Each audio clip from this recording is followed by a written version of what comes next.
This is the Dollemore Daily, and I'm Jesse Dollemore.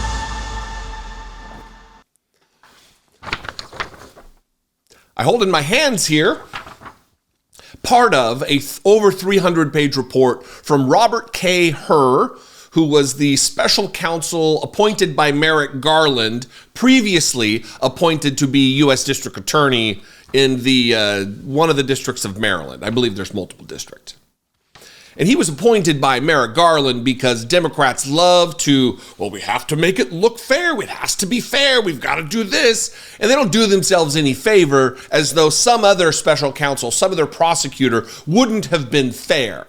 The appearance of fairness trumps actual fairness. So they appointed this Trump goon who sensationalized and editorialized, and we'll get to that. There's two parts of this that I want to talk about. One is the memory thing, which we'll get to. I think that's the most talked about thing. But the most important thing will come later, and I think you should stick around for it, and that involves the findings of no prosecution for Biden, but also what he explicitly said about Donald Trump in this 300-page report.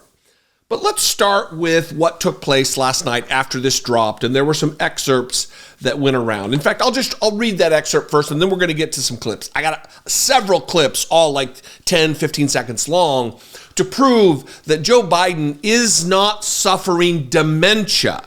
If you watched the press conference last night, which I hope you did, I hope you're in tuned and interested enough to slog through sometimes what is a nightmare news cycle from day to day.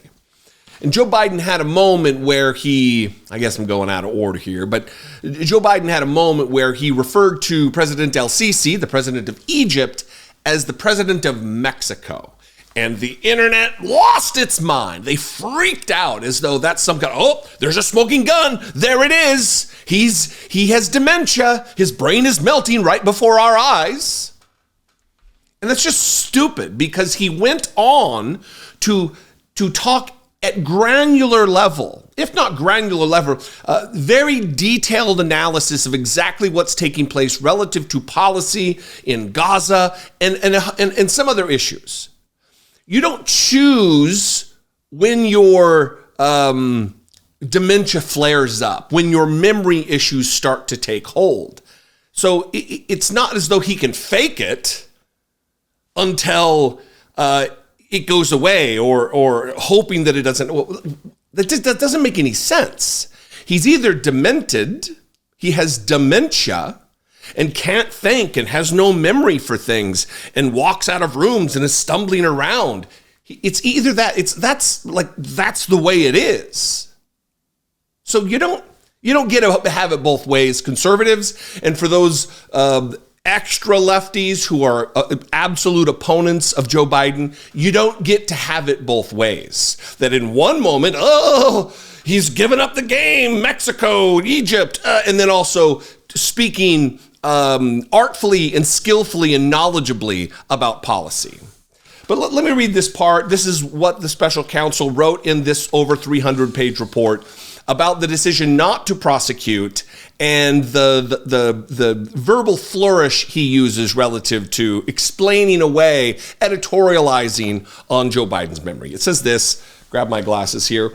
Mr. Biden's memory also appeared to have significant limitations, both at the time he spoke with his biographer in 2017, as evidenced by their recorded conversations. Actually, I think that's the guy who wrote his autobiography, and I'm not even going to attempt his name. So, as evidenced by the recorded conversations, and today as evidenced by his recorded interview with our office. Mr. Biden's recorded conversations with his autobiographer, the author, from 2017, are painfully slow. There's a little editorializing there. Who's to say what's painfully slow and what's just slow to recollect? Painfully slow, with Mr. Biden struggling to remember events and straining at times to read and relay his own notebook entries. Well, there's another paragraph here I'm going to read, but let me tell you, I have pretty good handwriting, and there are times when I'm taking notes that, like, while a video is playing, I'll be making extra notes about what was said or what I want to say next. And sometimes, even after I just wrote it, right to care about elections, I have no idea what this is. And this just happens to be on my desk right now in an extemporaneous thought that I have here. Does this mean I have dementia because I can't read my notes and recall what my notes are? And this is from just the other day, illegal aliens to vote. I don't even know what this video was about, and I don't recall. Years later, an 80-year-old man not being able to recall his journal entries is absolute dipshittery on the part of Robert K. Hur, the Republican prosecutor. I will continue now.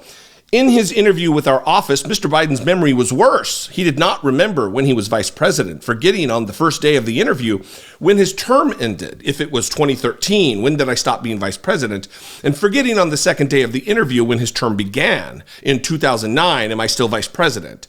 He did not remember even within several years when his son Beau died, and his memory appeared hazy when describing the Afghanistan debate that was once so important to him. Among other things, he mistakenly said he had a real difference of opinion with General Carl Eikenberry, when in fact Eikenberry was an ally whom Mr. Biden cited approvingly in his Thanksgiving memo to President Obama. Look, as I will say, as I've said before, I'll repeat it. Has Joe Biden lost a step? Yeah, he's an 80-year-old man. But he clearly has it together enough to be president of the United States, and his cognitive decline is just a natural order of turning 80, being an octogenarian. It does not mean that he is in the throes of dementia with Alzheimer's. He's not a Ronald Reagan. So after this came out, they said they were going to have a press conference. Biden came out, and here's the moment that lit the internet on fire when he mistook or misstated the country that El-Sisi is the president of. As you know, initially, the president of Mexico, El-Sisi, did not want to open up the gate to allow humanitarian material to get in. I talked to him. I convinced him to open the gate. I talked to Bibi to open the gate on the Israeli side. Was that an unfortunate misstep given the subject matter of the press conference? Absolutely. I'm sure they are bummed at the White House, blocks away from where I sit. I'm sure they are none too happy with that particular gaffe. But is it a critical, crucial error that we all should be paying attention to? No. We should be monitoring Joe Biden, collectively understanding where he's at, what he's capable of, because he is, after all, the president, and he should be held to a very high standard. But this isn't the mark of somebody who's senile because they mistook a country. Donald Trump did it just the other day, talking about Viktor Orban, who is the dictatorial president of Hungary, and Donald Trump referred to him as the president of Turkey. Viktor Orban. Did anyone ever hear of him? He's probably like one of the strongest leaders anywhere in the world, and he's the leader of He's the leader of Turkey. Fronts on both Russia. Yeah. You may recall or recognize that that's not something I talked about relative to Donald Trump when it happened, because I don't think it's important. Just like I didn't cover the Trump smells like shit story, because it's not important. That is just for clicks on the internet. This was just a moment where he said the wrong country. Maybe because Donald Trump is so stupid, he confused being hungry with Turkey. I'm hungry for Turkey. That maybe, who knows? But it's not important. It doesn't speak to Donald Trump's cognition at all. In fact, two different Fox News hosts last night, when reporting about this, both made gaffes. First, Sean Hannity referred to the former chancellor of Germany, Angela Merkel, as Angela Markle. Of Germany, when it was Angela Merkel, I just don't know how many of these moments he can keep having when people stay in denial. And it wasn't just Sean Hannity. Jesse Waters asked Kristi Noem, the governor of South Dakota, on his show, and introduced her as the governor of South Carolina. Come together, have a nice breakfast, cup of coffee the next morning, and then you're on your game. Dana, thank you so much, and I'm sure I'll see you tomorrow. See you tomorrow. South Carolina Governor Kristi Noem joins us now, and we're going to turn around some of these sound bites from that insane press conference we just witnessed. Does this mean that Jesse Waters has a melting brain and is in the throes of Alzheimer's or some other horrific degenerative disease? No. People screw up. They say the wrong thing. If this is an indictment of Biden, then we need to be looking very, very strongly, very closely at Hannity and Jesse Waters because of their cognitive decline.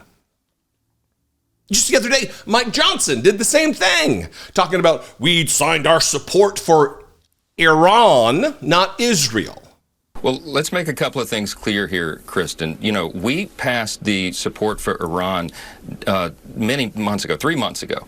Immediately after I became Speaker, we sent the necessary resources there. And even I mean, it should come as no surprise that I'm a dumb shit, dumb Dollemore here. I did the same thing on January 31st. Many of you caught the error. I was talking about remarks made by Jack Posobiec, the Pizzagate goof, and was referring to Kid Rock and the other dipshit from Michigan, Ted Nugent, and I, rather than say Kid Rock, I said Chris Rock. So if you can capture a new voter, it's good for you and your candidates. So Jack Posobiec, Pizzagate goof here, is saying that don't worry, we got the young vote. We don't need Taylor Swift. We got the young vote. We've got this new segment of voter because of all the fans of Chris Rock. All of the Ted Nugent music fans, all those kids who are all up on the Ted Nugent. So now, according to the standards set by Twitter and the rest of the internet related to Joe Biden's cognition, I also have Alzheimer's. I also have Alzheimer's because I can't read my own handwriting. And I referred to Kid Rock as Chris Rock.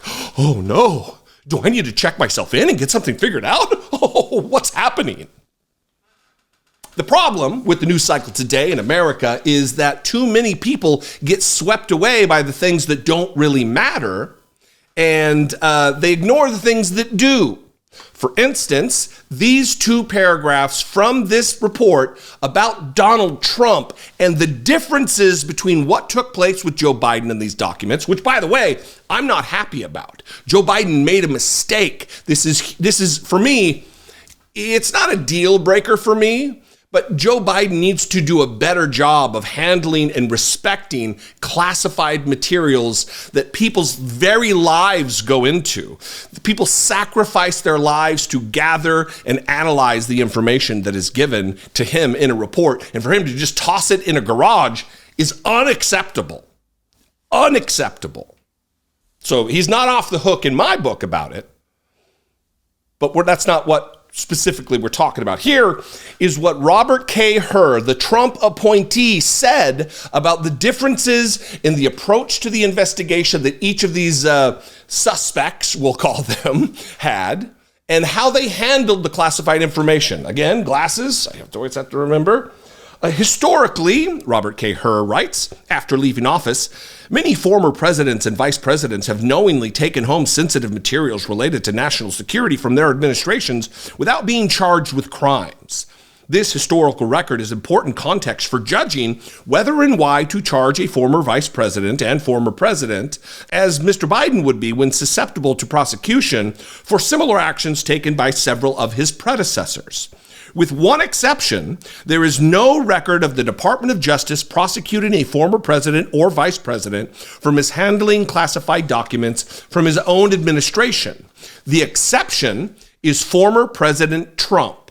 It is not our role to assess the criminal charges pending against Mr. Trump, but several material distinctions between Mr. Trump's case and Mr. Biden's are clear.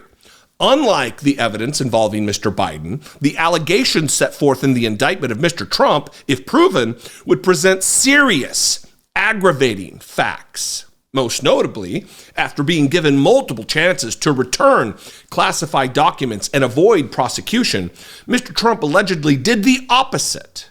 According to the indictment, he not only refused to return the documents for many months, but he also obstructed justice by enlisting others to destroy evidence and then lie about it. In contrast, pay attention to this. This is the most important thing in this over 300 pages. The most important thing. In contrast, Mr. Biden turned in classified documents to the National Archives and the Department of Justice, consented to the search of multiple locations, including his homes, sat for a voluntary interview, and in other ways cooperated with the investigation. This stands in stark contrast to the behavior of Donald Trump. Joe Biden, sitting President of the United States, could have obstructed this thing using executive privilege and just stall tactics and using the power and heft of the office of President of the United States. Current sitting president, he did not do that. While Donald Trump, ex-president, did all of those things, destroyed documents, enlisted the help of obstructionists like Walt Nauta to assist him in this crime. It is completely absurd that people are losing their minds about the Mexico gaffe when there's so much in this report that is colloquially speaking an indictment of Donald Trump. So this is what I would have you. This is the only video I'm doing today. I don't have the energy to do anything else. This has been ridiculous. I would have you leave with this. Keep your eye on the ball. Do not get swept away by the media news cycle where they just need shit to talk about and they're going to attach themselves to this Mexico thing and forget all of the other instances of this happening to people who aren't. Their memory isn't in question. Joe Biden is fine. He's as fine as any 80-year-old there is. He is not in cognitive decline. He does not have, there's no evidence of it. If there were, I would criticize him for it and be calling for a new candidate. Just like I criticized him for his handling of classified material. I'm going to get shit for it. People in the comments, yeah, no, you're still acting like a Republican, even though I haven't been a Republican for decades and decades. I call it like I see it. The truth is the truth. We need to hold our leaders accountable because they have great power. And to, Spider-Man it up here, with great power comes great responsibility. Anyway, what do you think? After all of this long-ass video, I hope that you shared this video. And I hope you didn't click away because then YouTube won't recommend it. Call, leave me a voicemail, let me know. 714-576-4054. Of course, you can email me as always daily at dollemore.com. Wow. If you appreciate what I do, the depth, the analysis, the commentary, the style, whatever, you just want me to shut up, please consider supporting the work. Click the join button below. $2 a month is all it takes to take part in producing this content. Hit the super thanks button, or even better, go over to patreon.com/IDoubtIt podcast. All of those are fantastic ways to help support this independent media work. Follow me on social media. I'm at Dollemore on Twitter and Instagram and Threads and TikTok and blah, blah, blah, blah, blah. It's too long already. I'll see you next time. I love and appreciate you. Be genuine. Take care of one another.